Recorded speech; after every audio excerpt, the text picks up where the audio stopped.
Hello, and welcome back to another episode of the Black Men Matter series on the male perspective. The podcast that's all about dispelling stereotypes and shining a light on the rich and varied experiences of Black men from all around the world. Each episode aims to broaden understanding and foster appreciation for their unique stories that often go unheard. Now, here is your host, Lana Reid, to introduce you to yet another remarkable Black man with an insightful perspective to share. Hello, everybody, and welcome back to another episode of The Male Perspective. I am your host, Lana Reid, and today, on this day, I have the pleasure of sitting down with a gentleman by the name of Calvin Tucker, fondly known to many as the Black Noah.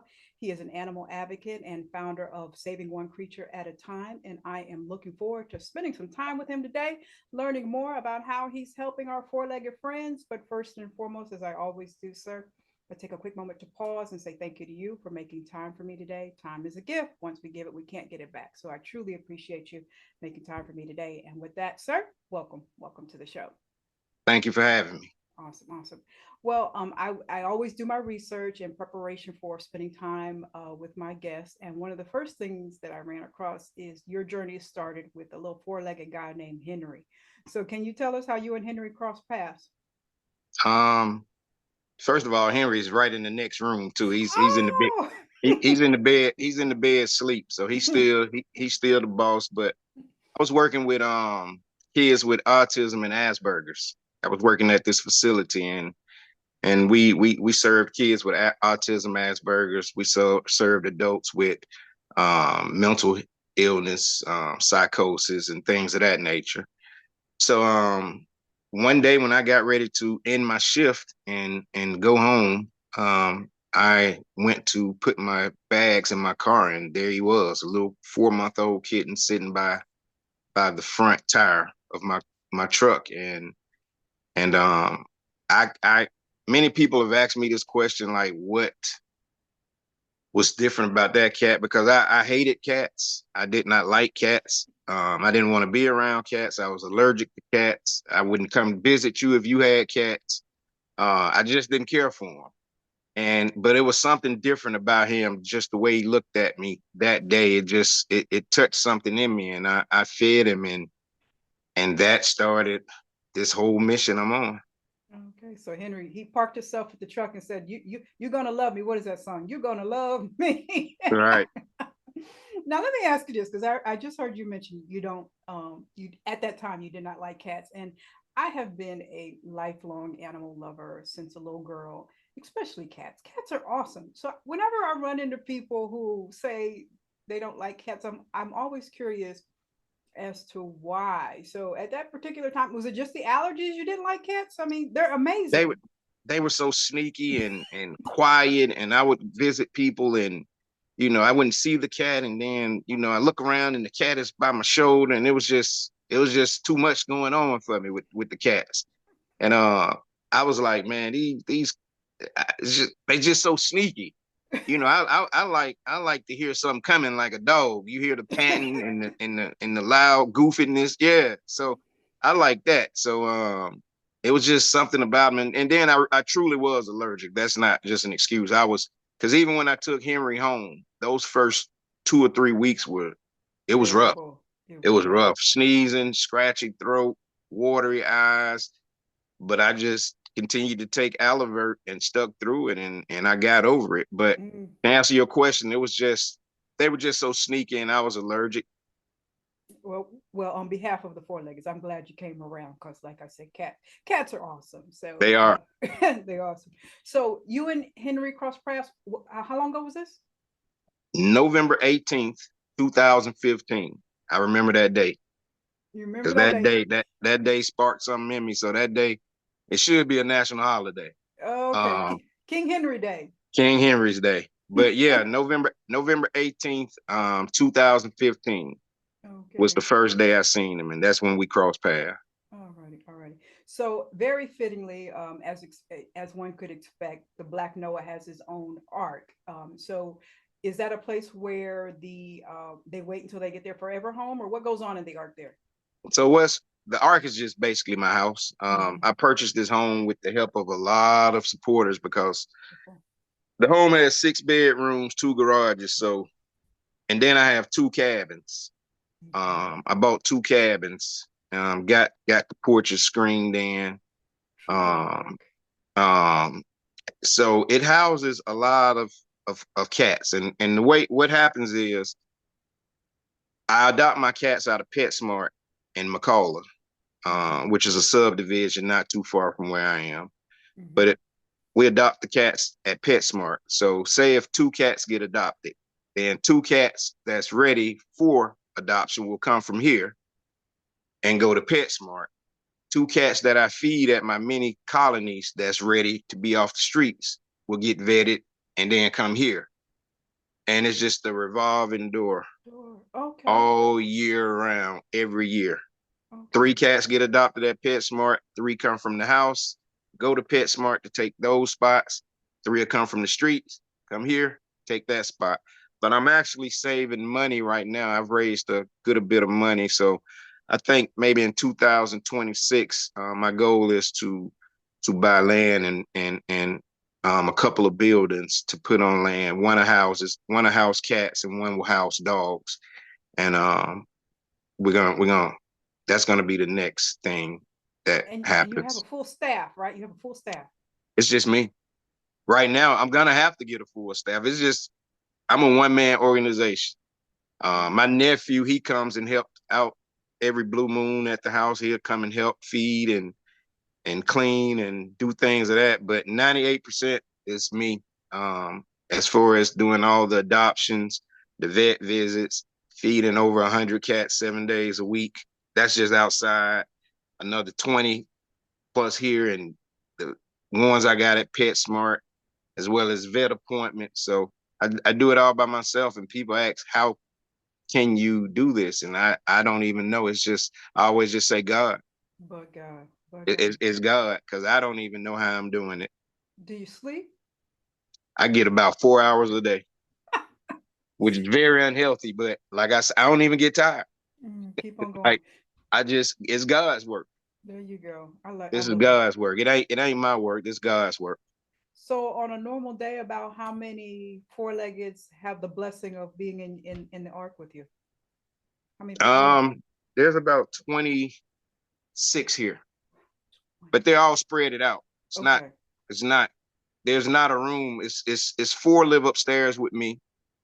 Then you got 1, 2, 3, 4, 5 rooms downstairs, and there's no more than 4 per room. Okay. Okay. Uh, one room is only 2, and they're really big bedrooms and really really big garages, like 3-car garages. Mm-hmm. And we made it.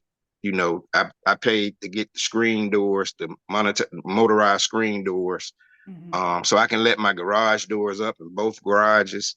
And there's pet screen. There's a Okay. screen door. So I just keep it unplugged so we don't have any accidents and they run out. And they can just lay there and get fresh air and watch and stuff. And then I have, like I say, 2 cabins in the back that I made into little cat cabins. You are And truly an angel. yeah, Truly. so I I take care of 26 here, and then I feed over 100 at 20 different stops. Wow. So let me ask you about the man of the house. How does Henry take to all these visitors coming Well, he only got 4. He in? only have he only has 3 others up here with him. Mm-hmm. So he's, as long as it stay those 3, which he's known for years and years, even before I moved here and started really, it's just the 4. So that can't be disrupted. It's him and his 3 brothers, and they've lived together for years, even before we moved here. So he don't even care about what's going on downstairs. So All the long as rest of this, y'all can come and go. as long as the 3 is up here, that's all he sees. That's all he's good with. Okay. Oh, truly the man of the house. Truly the man of Yeah. the house. So one of the things that you do in your work is this process called trap, neuter, and release. So about on a monthly basis, about how many do you trap, and what happens after you trap one? I would say since 2016, since late 2016, I've trapped, I don't know, 800 cats. Because you got to think, the majority of the cats I've adopted, and I've gotten well over 700 cats homes. So trap neuter return TNR, what you speak of. I've I don't know the number I've trapped in the time I've been doing this. It's well in the upper hundreds. Um, but with so much going on now, with you know, it was easier for me when I only had about 3 or 4 colonies, and I was Mm, only taking care of about 25 cats out on the streets. And it was just my 4 boys and none of the other cats that's downstairs or out in those cabins. It was a lot easier, mm-hmm, and I had a lot more time to do TNR. So back then, I was trying to do maybe like 8 a week. Um, Now it's slowed down with the TNR because, like I say, I have all the cats here I have to take care of. My yeah. stops have grown from 3 or 4 stops to 20 stops, Okay. which takes me about 5 hours every day to feed all of the cats because it's so many locations and they're all spread out. I may jump in the car and feed one stop, and then it may take me 20 minutes to get to the next stop. So it's Mm, all spread out in between 6 different cities and 2 different counties. So it takes about 5 hours every day to feed all my colonies. So with that and the vet visits and home visits and adoptions and taking care of all the guys here, I can't do TNR as much yeah. as I would like to. But I still try to get a few a month, maybe 4 or 5 a month, Okay. instead of every week now. Matter of Okay. fact, I got a buddy of mine. He's gonna start helping me TNR, and we're gonna start a project this week that we gotta get about 10 of them fixed at a stop that we just discovered. Wow. Okay. So I guess where you're at, why is there a large proliferation of cats? Is it just people are just not I think it's everywhere. okay? I think it's countrywide, but it's really bad down here. Mm-hmm. In areas where I frequent and rescue at, inner city, and I think most of it has to do with a lack of education Mm-hmm. about animal rights and things of that nature, as well as finances. A Okay. lot of people can't take care of their animals. Okay. But a lot of it, what I see is just a lack of education. They have dogs on chains bigger than my arm, and those dogs just lay there, and I see them for months and months and months with, like I say, literally a chain bigger than my arm that should be used for towing cars. Mm. And some of them don't have houses, dog houses, and I do a lot of knocking on doors to try to educate people and take them supplies for their dogs and things of Mm-hmm. that nature. But I think the answer to your question is just it's twofold. It's lack of education. Uh, People just take dogs and use them as cheap alarm systems. Tie them up Mm. outside to a tree with a chain, and they'll alert us if anybody's in the yard. And as far as the cats, a lot of people just don't spay and neuter. And there's some places here, and I'm countrywide, but here, you got places like Alabama Spay and Neuter or Greater Birmingham Humane Society who will spay your cats for free or a little of nothing, 25 bucks. I think a Mm. lot of people, don't really know about those avenues. So they tend to try to get their cats fixed at the vet. And Okay. vets are charging 150 to 175. Gotcha. I've even seen some vets charge $400 to spay a cat. And that's just ridiculous. And Wow. people, you got bills and you got this spay. Like, which is more important? So of Mm-hmm. course they're gonna say I got to keep the lights on. So they're not gonna get the cat fixed. And cat is inside out, and now So she's had a litter, and their litter is gonna have a litter, and it just keeps going and keeps going. And before you know it, in 5 years, one cat has had, you know, 7, 8 litters, and their litters have had litters, and that now we one have cat in this. 5, 6 years is now responsible for 200 cats. Oh, and they're all running around the city.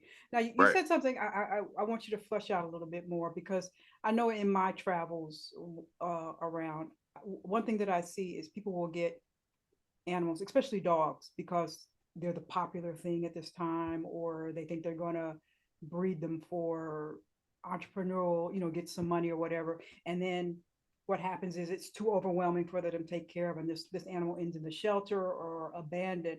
So, what advice do you give to people to consider before they even bring a pet in the home, so we don't have this in the first place? Look at your financial situation. Mm-hmm. If you're barely making it and you're struggling yourself, don't bring a pet into the home. I mean, I understand kids may want one or whatever, but you got to think you're taking on that's a family member. So now, that's how I look at them. They're family members, they're Mm-hmm. kids, their lives. God created these lives and they're so pure and precious and innocent. Um, this is a lifetime commitment. And if you're not able to take on that lifetime commitment, you shouldn't bring an animal into the home.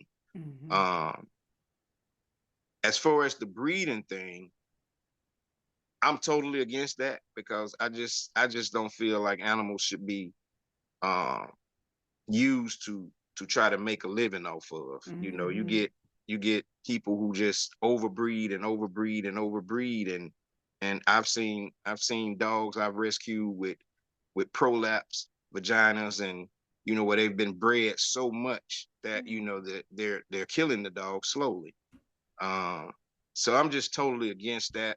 I understand people do it and to try to make purebred, breed lines and things of that nature. But the backyard breeders are the ones I really, really am disgusted with because they, it's all about a couple of quick $100 here and there, and they don't understand what they're really doing to this female dog. Yeah. Uh, but I don't think if you're not financial stable, you shouldn't bring a pet into your home. Um, Mm-hmm. just because that's a responsibility. That's food. You got to feed this dog every day. You gotta consider what if the dog gets sick? Can you afford these Mm-hmm. vet bills? So you have to take all that into consideration, and it's just about making the right choice and being responsible. Irresponsible. Yeah, it's just so sad to me because I see a lot of times, like, I don't think that's a wise decision, but sometimes these knuckleheads, you can't tell them that. So, Right. and you mentioned food on a weekly basis. About how much food do you go through so people can figure out how they can get in and help you out here? A weekly basis, I probably go through between the Ark and all of the colonies.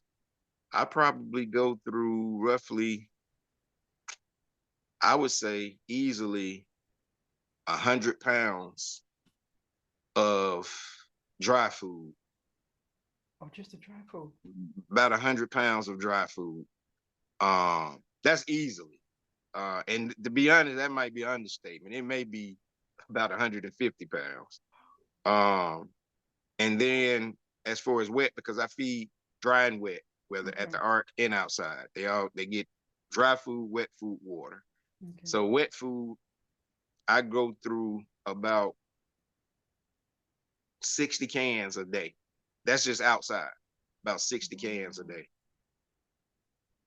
So Whoa. there's a lot of food. There's a lot of mouths out there I feed, and yeah, I go through. But I got an amazing support system on IG, and And out there.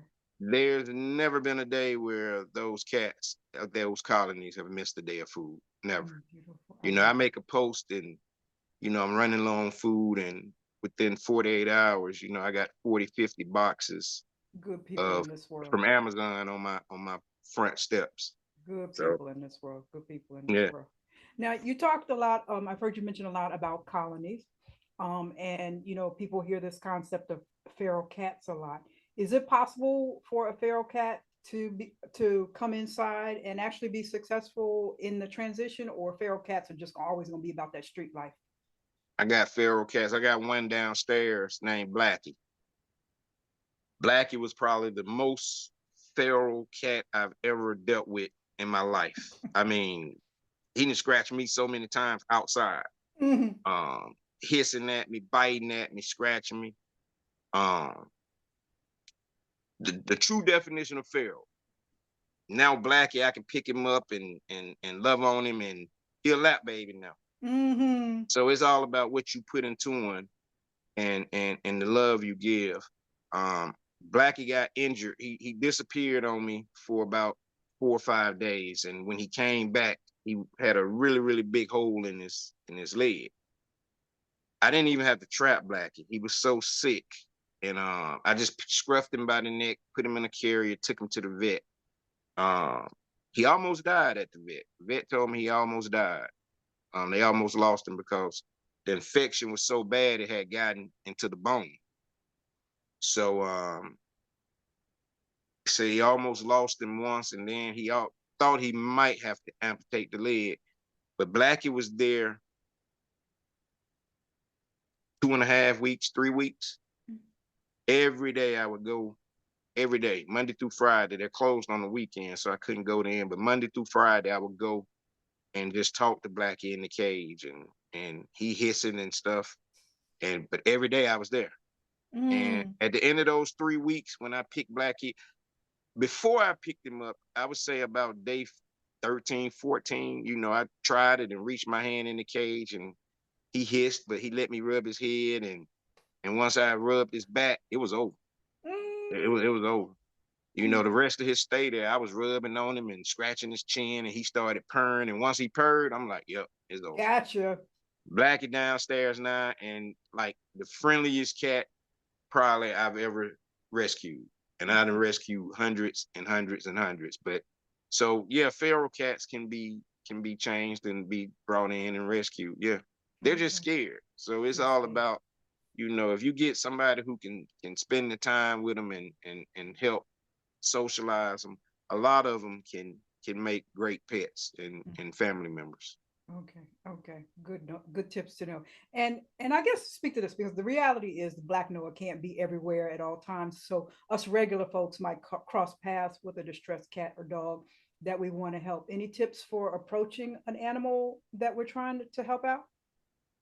Um, Dogs, I say be careful, read the situation.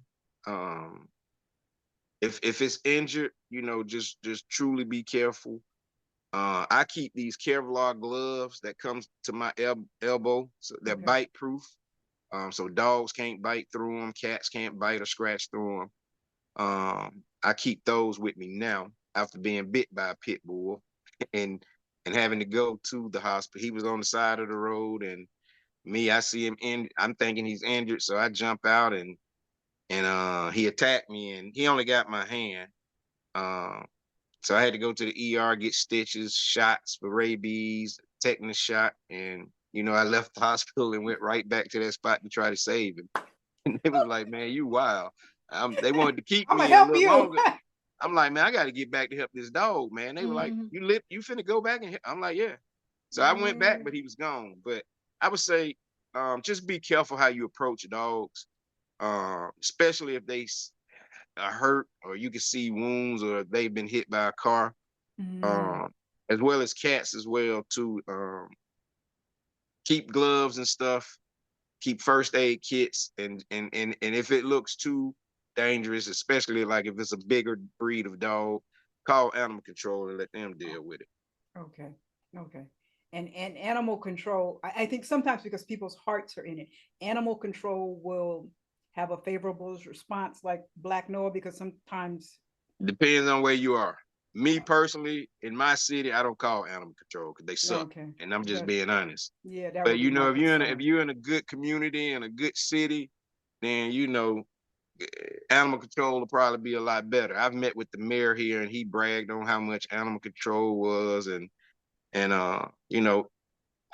honestly, I feel I do more in that city of Bessemer than animal control. I Mhm. know the head of animal control, and know her people and have seen her bring cats to her people house to dump them off and dogs, and her people were barely surviving too. So, it's just that's another story for another day. I don't want to Yeah. get too deep into that, but it depends on your animal control and where you're living. Nine Mhm. times out of 10, animal control are going to do what they really supposed to do. But uh, me myself, in my situation, I don't tend to call them Mm. because they're not going to do anything. Their heart's Yeah, not in it.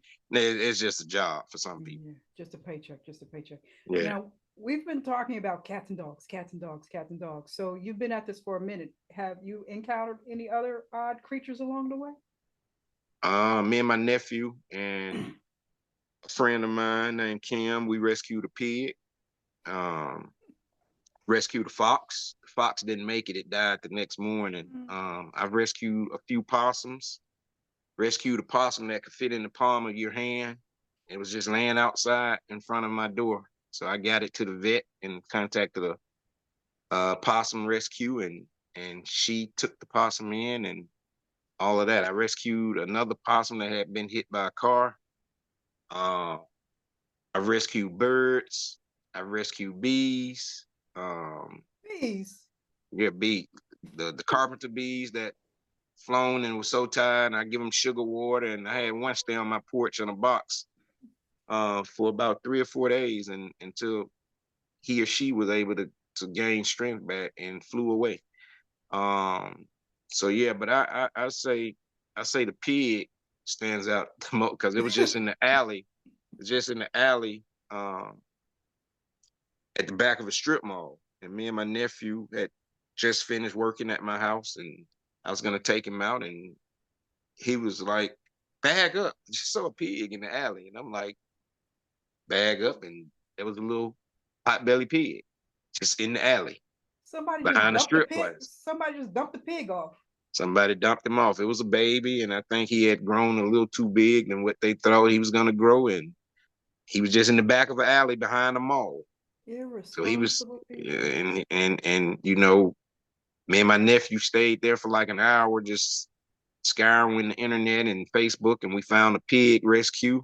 It was on a Sunday, and that's how I met the lady Kim, and she answered the phone, and we told her the situation, and she drove like 45 minutes to where we were located.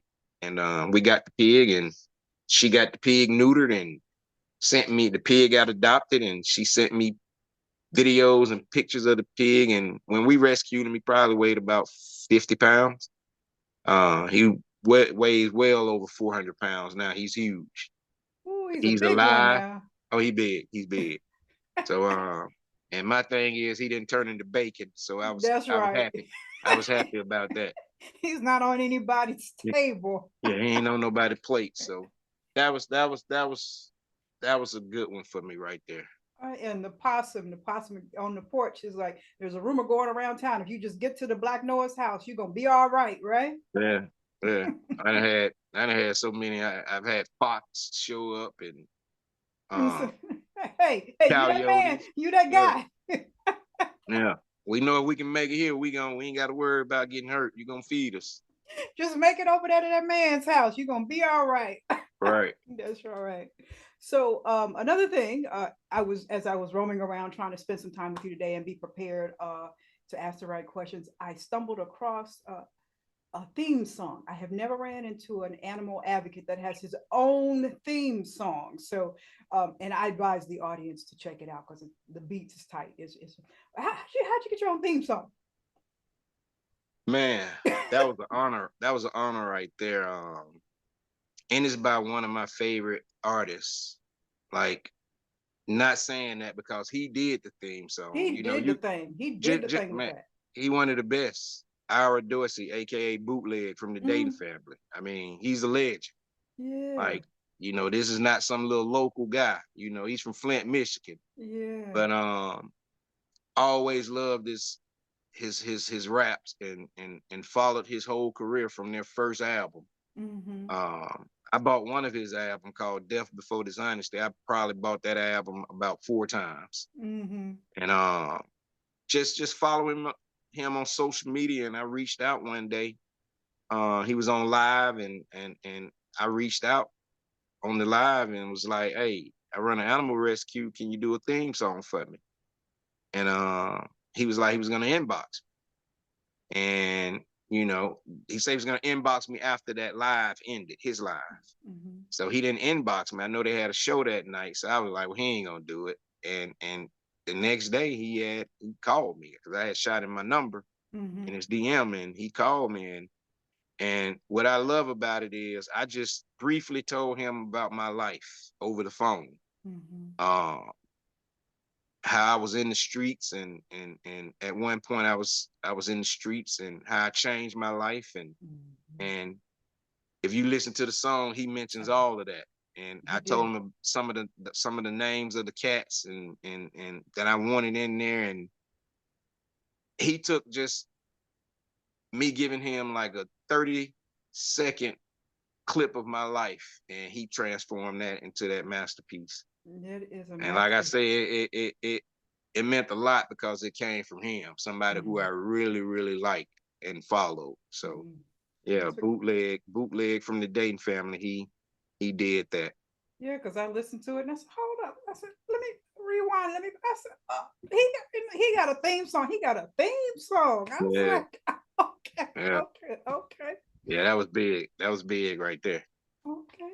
So, any advice to because it's actually we realize it's a lot of time, it's a lot of money to do what you do, but there's people in this world who might want to help out the animals in some small way in their communities. Any tips on how they can get involved to help out our friends, our four-legged friends, when they. I say just start doing it. Mhm, When Henry came, I had no idea that it was gonna get big like this, and I think it's gonna continue to get bigger. mhm, I remember my mom telling me, this is gonna get bigger than you can ever imagine. yes. At that point, it was only Henry. I had no other cats. It was only Henry. I was probably feeding 5 or 6 cats, and I'm like, man, okay, my mom that went crazy. Like, how is this gonna get big? Mama no. I'm just feeding a few cats, and 8 years later, here we are, right? Getting theme songs and all of that stuff, getting interviewed by you. Mm, Uh, but in the beginning, the only thing I was doing was just trying to help. It wasn't about no followers or no theme song or getting interviewed on for podcasts. It was all about just trying to help. And mhm, for the first 2 years, even when my colony grew, to where I was feeding about, I would say maybe 20 cats. But I still only had 2 cats, just Henry and his brother Sylvester, who I had rescued a year later. mhm, So I'm feeding about 20 cats outside at different stops. For the first 2 years, I was working 2 jobs doing it. I was working with kids with autism, Asperger's, and I was working delivering auto parts mm, at Advanced Auto. So I was doing 2 jobs to make sure I could afford the food for the cats outside as well as my boys. yeah. So it was just about doing whatever I had to do to make sure those cats never missed a meal. Mhm, And like I said, it wasn't about no theme song. It wasn't about trying to get no followers. And I wasn't even active on social media then on Facebook, but I wasn't even dealing with Instagram. mhm, Uh, but I I think when you stay true to it and you do it for the right reason, these are God creations, and this is just what that's I right. believe. If you're trying to do right by His creations, you can't lose. He gonna bless you and He gonna provide. He gonna make That's right. ways to where you are able to feed these cats and dogs and provide for them and provide vet care. And my thing was, I think He saw my heart and how sincere I was. And because, like my mom told me, she said in the beginning, she was like, okay, I wonder if this is going to wear off, if this is a fad.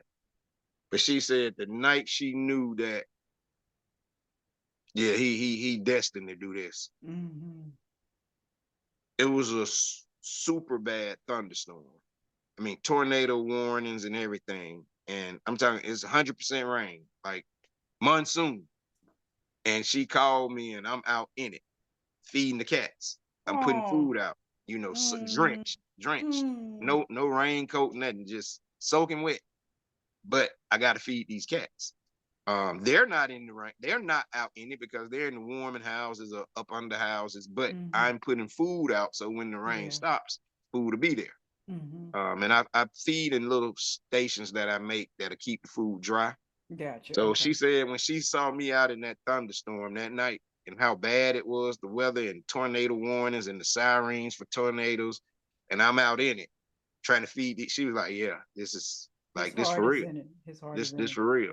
And I think God honors that. So Mm-hmm. to answer your question, anybody who getting started with rescues or whatever, stay true to yourself. Don't worry about followers and none of that.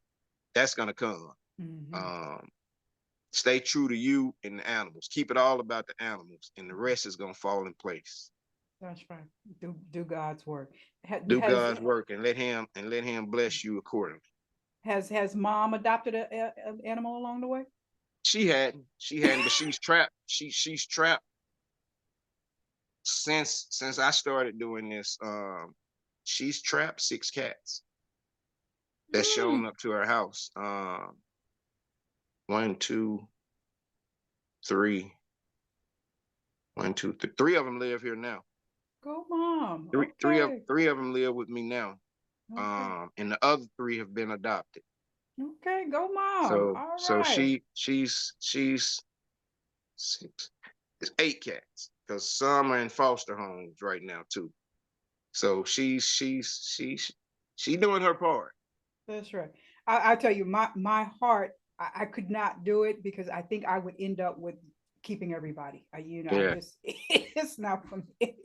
It's not for me. I'll give a donation, but I know it would just be top to bottom cats. So, yeah. well, let me ask you this before I ask you my random question. Because it's clear that you're a blessing to all of the four-legged friends, but I want to ask you, how has doing the work that you're doing and the four-legged friends that you've come across, what impact have they had on you in your life? Um, a huge impact. It changed. Like I said, I'm an open book, and I told you that before, and all of my followers know. But I at one point in time, I was a wild boy. I was out in the streets, and I had been changed my life. Um, people get it twisted and think that when Henry came, that's changed my life. I had been changed my life long before Henry. I was working with kids with Mm-hmm. autism and Asperger's. Like that's where I met him at that Mm-hmm. site. So I had been changed my life. But as far as how they helped me, it sometimes when I feel like that urge, when that old me wants to come out, it keeps me grounded because I realize, man, I got so many animals depending on me. Mm-hmm. Um, I got so many animals depending on me that certain things I see out there in the streets about how animals are being abused. Mm-hmm. That old me tends to want to creep back out Oh, and okay. go, but I won't change nothing because that old me allows me to navigate You in the speak. They need streets somebody to speak up for in the streets. I've rescued dogs from drug houses. And them. I Mm-hmm. knock on the door and talk to the guys. And I don't care what y'all in here selling or hustling, I just want get that dog. get your money. But that dog that with the ribs, yeah, and they'll be like, man, you crazy. I'm like, yeah. What about this dog? And Yeah. and and they'll give them to me. Awesome. Awesome. One I had to buy, he was surrendered to, and the other one, she had a prolapse so bad where they were breeding her. I had to give him $400 for that one, but I Mm. got him. But man, I've jumped over fences and kicked in doors and all that to get the animals. It's about whatever, but um, That old life come in handy, right? it allows me because especially where I rescue at, it's like it's a very very violent, dangerous place. Mm-hmm. Uh, and, and and a lot of people, if you're not from there or know people there, you're gonna go down there and end up being deleted. You know.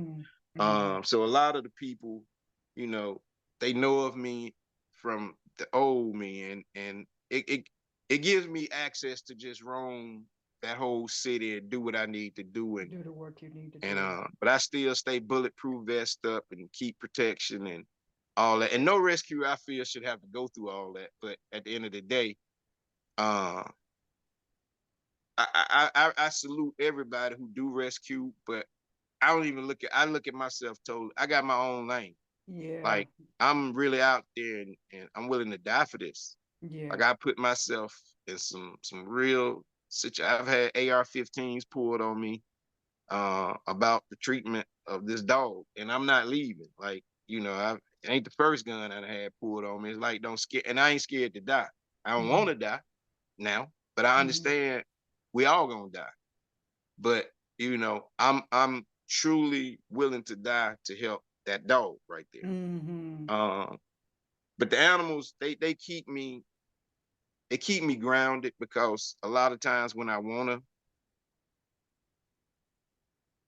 just crash out, I know I gotta. If I crash out, man, who gonna take care of Henry? That's right. Who gonna take care of Raphael, my 20-year-old diabetic cat? Oh. Ain't nobody gonna do it like me. So it keeps me sane and keeps me from just really crashing out. Mm. Oh, such a good soul. Such a good soul. God is pleased. God is truly pleased. Well, let Thank me you. ask you my random question, and then I'm gonna ask you to let us know how we can connect with you, give some donations, and if we're ever in your part of town, come and see what you're doing here. So let's see what we got here. What is the worst purchase that you've ever made? The worst purchase I've ever made.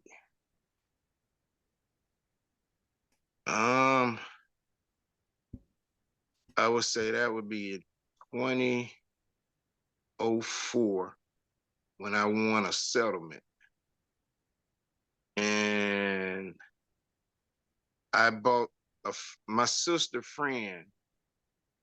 My sister, one of her friends, I was gonna buy a car and I was looking to buy it cash because I didn't Mm, want to note. I had won a settlement from an oil truck ran me and two friends off the road. I had to have knee surgery. mm, And there was witnesses that saw the oil truck run us into a ditch. And so I won the suit. They settled out of court, but I got a settlement. So I was looking to buy a car, and my sister friend told her about this Acura. And my sister friend lived in this really, really nice, upscale neighborhood, So I'm like, well, this is probably gonna be a super good car. So I mm-hmm. went and looked at it and test drove it, and the guy put brand new tires on it. So we settled on a price, and I paid him with a cashier's check. And I would say about a month and a half later, the motor blowed, the head gaskets was messed up. So basically, I had bought a A lemon lemon. that I had just paid 10 grand for cash, Ooh, and I had a month and a half, 2 months ooh, tops. So yeah, ooh. I was pretty hot. I would imagine so. And, So and your I would say that's the worst purchase I made. all right. Did your sister's friend say I'm sorry at least? Oh, she was hot and she wanted to go get at the guy, and I wanted, yeah. It was a whole He thing. gave some money back.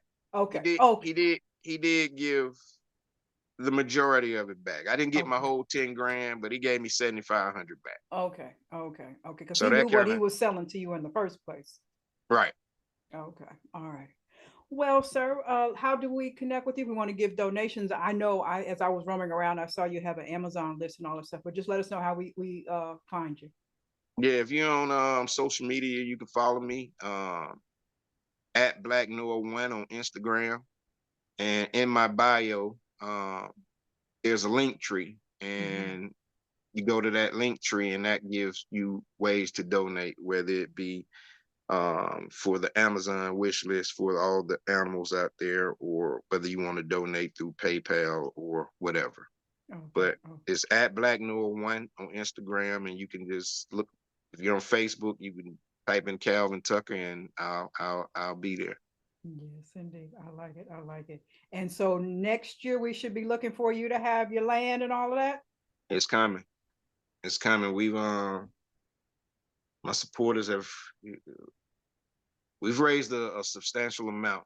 I think I have what I need by the end of this year, and then it's all about just securing the right place Mm-hmm. because I'm gonna have to get the right location and zoning and permits Yeah. and all that good stuff going. I'm thinking that or either a cat cafe. I'm torn between the two. I kind of really want to do the cat cafe because that'll still get the cats adopted. Mm-hmm. That's the whole idea behind the cat cafe. You come and sip you some coffee or tea, Yeah. play with the kittens, and hopefully adopt. So Alrighty. I'm leaning between the two, but God's will, one of the two will be open in 2026. Mm. And I'm also a friend of mine. She did a children's book for Henry, and it's been completed. I don't know 5 years, but I just never did anything with it. Just Mm-hmm. been sitting there. So we're finna go ahead. I'm go ahead and get this thing out. So Yeah. that'll be. Yeah, you started it all. I think that'll be coming. That'll be coming before the end of the year for sure. Okay. For Yeah, sure. you got to give Henry his props. Yeah, He's the guy who's. I should have been made it happen, but I look back like everything happens God's time. That's So right. it's God's time. So That's right. That's I feel the need to go ahead and get it done. I'm gonna go in and tweak some of the story. She wrote a great little children book, but I'm gonna go in and tweak some things and get it illustrated and try to get this thing to Amazon and other retailers and get a right. website going for it so people can order straight from there. So that'll be coming too this year. Go ahead. Get Henry's seal of approval and we'll keep it moving. Keep it moving. Absolutely. All righty, sir. All righty, sir. Well, from me, like I said, I am a true animal lover. Sometimes I feel animals are so much better than people. So I truly appreciate the work that you're doing. I know the four-leggeds do. Um, God is looking down on you, and there's lots of favor on you. I just from little old me, just little. I appreciate you so much for the work that you're doing. So, I'm much love from me. Much love from me. Let's keep on doing I, what you're doing. I appreciate that. Awesome. That is all for this week's episode of The Male Perspective. I'm your host, Lana Reid, and I will see everybody next time. Thanks for listening to another episode of the Black Men Matter series on the Male Perspective. This podcast is an initiative of Conversations in Color, a 501c3 nonprofit dedicated to uplifting Black voices. Make sure to check out our website, conversationsincolor.org, and be sure to like, share, and subscribe on your favorite podcast platforms. We'll see you on the next episode.